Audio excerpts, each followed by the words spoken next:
75 yaşlı Xanəli kişi isə bir qələbənin sevinclərini 1945-ci ildə yaşayıb. Digərinin bu günlər ona daha doğma, daha vacib olan qələbənin isə qəlbən arzusundadır.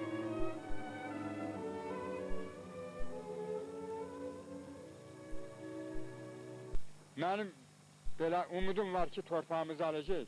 Çox fikirləşirəm, gözümü qabağına gətirirəm.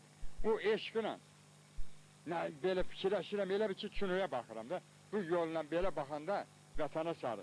Deyir, ey vətən, həsrət ilə sənə baxaram, araz ilə sən tərə baxaram.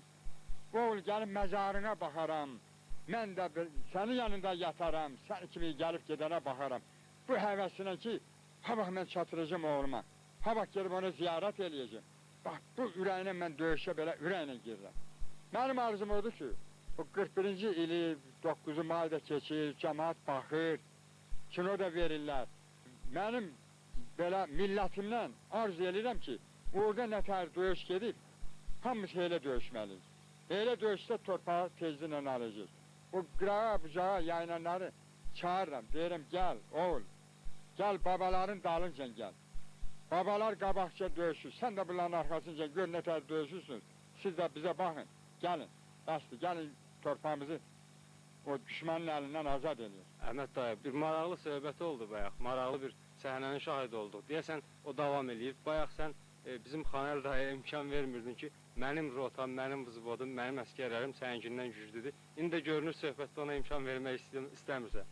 Hə, Xanəli kişi özü gördü də, rotanın yüzü yox, bucağı yox. Hamısı da baba deyil, çəkildi gördü. İndi görək Xanəli o aşıların sözü var, götürsün görək bu nə deyir. Yaxşı saldatlarımız var. Bizim də ələni bələnim qasan qaçıb, qabılan qabılıb. Bizim yaxşı saldatlarımız qalıb. İndi bu saat onları ağzından qılarsan, geri qayıtma. Hamısı hücum gözləyir, düşmandan qısas almağa. Onların hamısının torpağı, atası, babası, baba yurdunu gedib görməyə hamısı yaradılır. Mənim nəvəm də Məhdi qabağımda şəhid oldu. Onu nəzərdə aparıb Bakıda dəf eləmişəm, xiyabanda. Mən elə arzu elərəm ki, Seyid Həsən ağanın cəddini çağırmışam, sütülü məndədir. Onun qəbrini ziyaret eləməyə Zəngilana gedin. Deyirəm, prosu kədərlənirəm.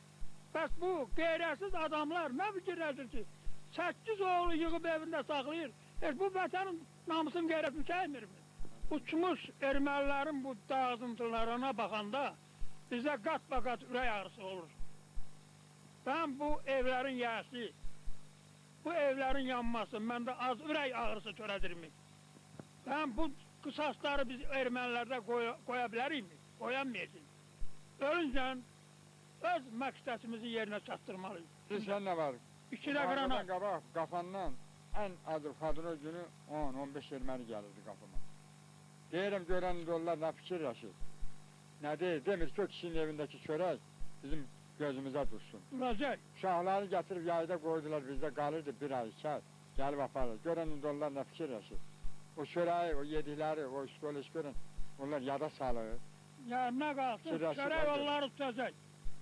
Tutmaq yenə gəlib qapı, pərin, sarı aparacaq. Mənim yadımdadır, həqiqi olan şeydir. Erməni mənə dedi ki, mən sana elə dırnaq arası, dedi, dost kimi deyirəm, bizim ermənilərin qanı durur. Bunlar neçə ildən bir belə eləməlidir. Bunların axırı yenə gəlib müsəlmanların yalvarır. Şimdi baxıram ki, elə o erməni düz deyirmiş. Bizə gəlir, həmən moment gəlir, yaxınlaşır. Tərifən, oğluma görə, mən onlardan barışmaram. Dünyasında qətiyyən, onlar üzünə belə baxa bilmərəm, gözüm ağrır. Mən onlar ölüncən, məsələn, mən şəxsən ölüncən, onlarla barışmaram. Bu bir. İkinci də, mənim gedib şəhərdə ölməyim mənə şərəfsizdir. Mən onu şərəfsiz bilirəm, özümə.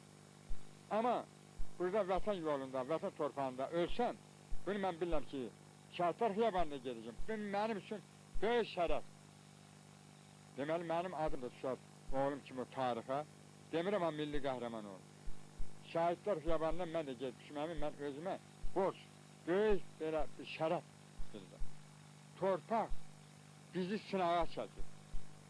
Mən elə başa düşürəm ki, görün mənim üstümdə yaşayan, haqqı olan, neymət götürən bu Azərbaycan milləti seçim görüm, həqiqətən mənim vətənim, məni necə sevirlər. Bu elə bir sınaqdır.